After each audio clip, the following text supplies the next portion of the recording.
YLS news में आपका स्वागत है। Iran Israel conflict. ईरान में मौत बनकर बरसी सैकड़ों इजरायली मिसाइलें, कई इमारतें धराशायी होने से 950 लोगों की मौत। पढ़ें अपडेट्स। ईरान और इजरायल के बढ़ते तनाव में हजारों लोगों की जान जा चुकी है।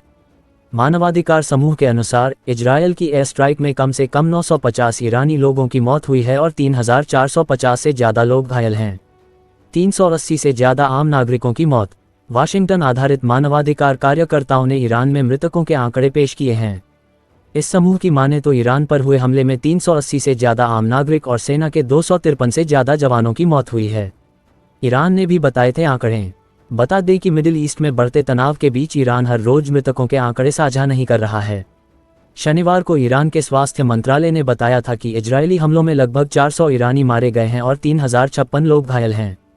अमेरिकी स्ट्राइक मृतकों की संख्या साफ नहीं। हालांकि शनिवार की रात को अमेरिका ने भी ईरान की कुछ जगहों पर बम बरसाए हैं। इनमें फोर्डो, नतांज और इस्फहान परमाणु ठिकानों का नाम शामिल है। अमेरिकी हमले के बाद ईरान ने बयान जारी करते हुए कहा था कि इस हमले में हमें काफ़ी नुकसान हुआ है, लेकिन हमारे परमाणु हथियार पूरी तरह सुरक्षित हैं। मगर इस दौरान ईरान ने मृतकों का आंकड़ा नहीं बताया था। इजरायल में कितने लोगों की मौत। 13 जून को इजरायल और ईरान के बीच तनाव शुरू होने के बाद इजरायल ने भी 21 जून को मृतकों के आंकड़े साझा किए थे। इजरायल के अनुसार ईरानी हमले में 24 लोगों की मौत हुई थी और 900 से ज़्यादा लोग घायल थे। हालांकि अमेरिकी एयर स्ट्राइक के बाद इजरायल से चौंकाने वाले मंजर सामने आ रहे हैं।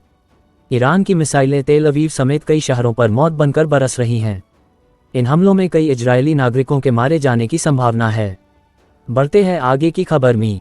गाजियाबाद क्राइम थाने के सामने हुए हत्याकांड में आरोपितों को पनाह देने वाला गिरफ्तार। गोली मारकर फरार हुए थे युवक। थाने के सामने युवक की गोली मारकर हत्या करने वाले आरोपित व उसके साथी को पनाह देने वाले आरोपित को पुलिस ने गिरफ्तार कर लिया। युवक के खिलाफ संबंधित धाराओं में कार्रवाई की गई है। एसीपी मसूरी ने बताया, 18 जून की रात को थाने के सामने रवि शर्मा की गोली मारकर हत्या करने के बाद मुख्य आरोपित मोंटी व उसके साथी अजय ने फोन करके खुर्रमपुर गांव के रोहित को बुलाया था। बुलाए जाने पर युवक मुरांगा पहुंचा था और दोनों को अपनी बाइक पर बिठाकर ले गया था। बाद में युवक ने दोनों को अपनी देकर भाग निकलने में भी सहायता की थी। पुलिस द्वारा पकड़े गए मुख्य आरोपित मोंटी ने पूछताछ के दौरान इस बारे में बताया था। पुलिस ने युवक की तलाश शुरू की। रविवार सुबह चेकिंग के दौरान वांछित रोहित को गिरफ्तार कर लिया। युवक बाइक द्वारा ढिंढार पुलिस से होते हुए गंगनहर की ओर जा रहा है। पकड़े युवक के खिलाफ संबंधित धाराओं में कार्रवाई की गई है। ये है मामला। मिलक रावली गांव में 18 जून को रात को रास्ते कार हटाने को लेकर हुए विवाद में मोंटी व उसके साथी अजय ने थाने के सामने गोली मारकर रवि शर्मा की हत्या कर दी थी। वारदात के समय रवि व उसके पिता रविंद्र थाने में शिकायत करने आए थे। मृतक के स्वजन द्वारा थाने के सामने हंगामा किए जाने पर डीसीपी ने 2 दिन का समय मांगा था। तय मोहलत में मामले का पर्दाफाश करते हुए पुलिस व स्वॉट टीम ने 20 जून को मुठभेड़ के बाद आरोपित मोंटी को गिरफ्तार कर लिया था। मुठभेड़ के दौरान जवाबी कार्रवाई में दोनों पैर में गोली लगने से घायल हो गया। आरोपित अजय पर 25,000 का इनाम घोषित किया गया है। बढ़ते हैं आगे की खबर में। महिला ने प्रेमी से मिलकर दूसरे प्रेमी की कराई हत्या। प्रेमी, महिला समेत 3 गिरफ्तार। ब्लैकमेल से थी परेशान। ब्लैकमेलिंग से परेशान महिला ने प्रेमी के साथ मिलकर युवक की हत्या कर दी। मामला परसा बाजार थानांतर्गत अतवारपुर अटांड का है। हत्याकांड में पुलिस ने बेव थाना क्षेत्र के साईचक निवासी महिला, अतवारपुर निवासी विजय कुमार और बैरिया बाजार निवासी अश्विनी कुमार को गिरफ्तार किया है। साथ ही वारदात में प्रयुक्त 3 मोबाइल, अपाचे और लोहे का नुकीली हथियार भी जब्त किया गया है। एसएसपी कार्तिकेय शर्मा ने बताया कि महिला का अवैध संबंध विजय और उसके चालक सूरज से था। सूरज ने निजी पलों के अश्लील वीडियो और फोटो बना लिए थे, जिसके माध्यम से वह महिला को ब्लैकमेल किया करता था। इसकी जानकारी महिला ने विजय को दी। विजय ने सूरज की लोकेशन जानने के लिए दूसरे चालक अश्विनी को तैयार किया।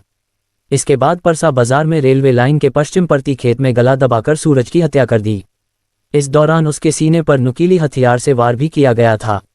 पति को छोड़ विजय के साथ रह रही थी महिला ने पहले पति राहुल राज को छोड़ दिया था। इसके बाद से वह विजय के साथ रह रही थी। हालांकि राहुल से उसने तलाक नहीं लिया था। राहुल से उसे 3 बच्चे हैं। विजय के जरिए महिला का परिचय सूरज से हुआ था। वह विजय के टैंकर का चालक था।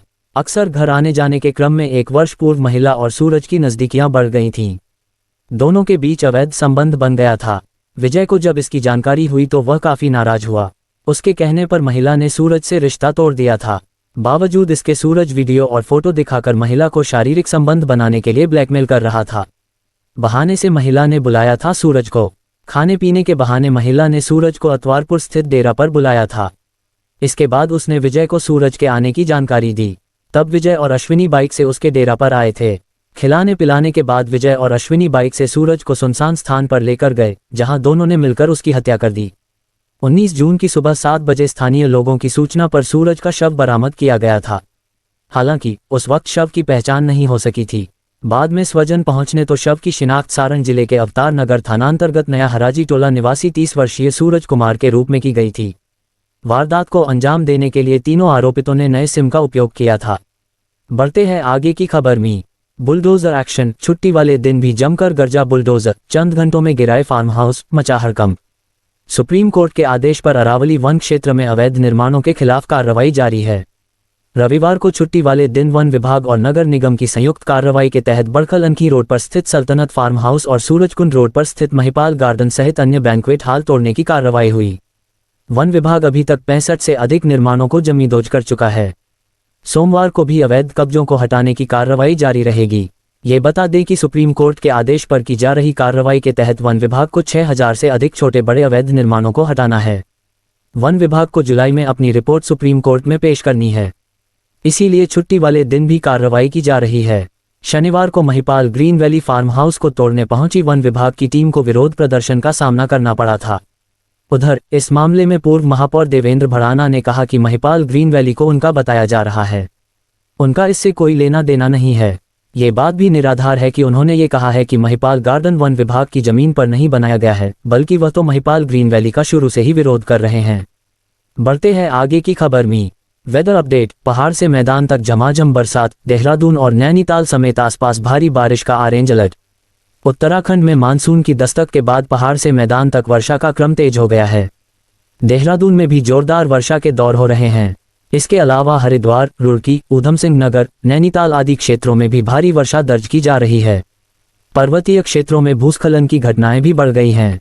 केदारनाथ मार्ग पर गौरीकुंड में लगातार दूसरे दिन मार्ग अवरुद्ध हुआ है और कई घंटे आवाजाही प्रभावित रही। मौसम विभाग के अनुसार आज भी प्रदेश के ज्यादातर क्षेत्रों में बारिश का दौर जारी रह सकता है। खासकर देहरादून और नैनीताल में कहीं कहीं भारी से बहुत भारी वर्षा को लेकर ऑरेंज अलर्ट जारी किया गया है। अन्य जिलों में भी तीव्र वर्षा के आसार हैं।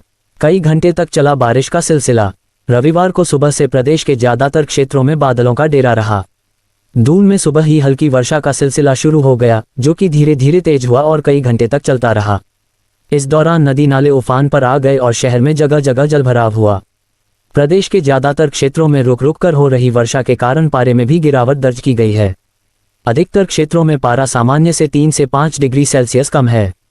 चारधाम यात्रा मार्गों में भी जगह जगह वर्षा हो रही है। केदारनाथ मार्ग पर गौरीकुंड में पहाड़ी से बार बार मलबा आ रहा है और आवाजाही प्रभावित हो गई है। कुमाऊं में निचले इलाकों में जोरदार वर्षा। उधर कुमाऊं में निचले इलाकों में जोरदार वर्षा के दौर हो रहे हैं। मौसम विज्ञान केंद्र के अनुसार आज देहरादून व नैनीताल जनपदों में कहीं कहीं भारी से बहुत भारी वर्षा हो सकती है। इसे लेकर ऑरेंज अलर्ट जारी किया गया है। टिहरी, पौड़ी, हरिद्वार, ऊधम सिंह नगर और चंपावत जनपदों में कहीं कहीं भारी वर्षा होने की आशंका है। शेष जनपदों में कहीं कहीं गर्जन के साथ आकाशीय बिजली चमकने, वर्षा के तीव्र से अति तीव्र दौर और झोंकेदार हवा चलने के आसार हैं। चारधाम व यात्रा मार्गों पर बादल छाए रहने और तीव्र वर्षा के दौर होने का अनुमान है।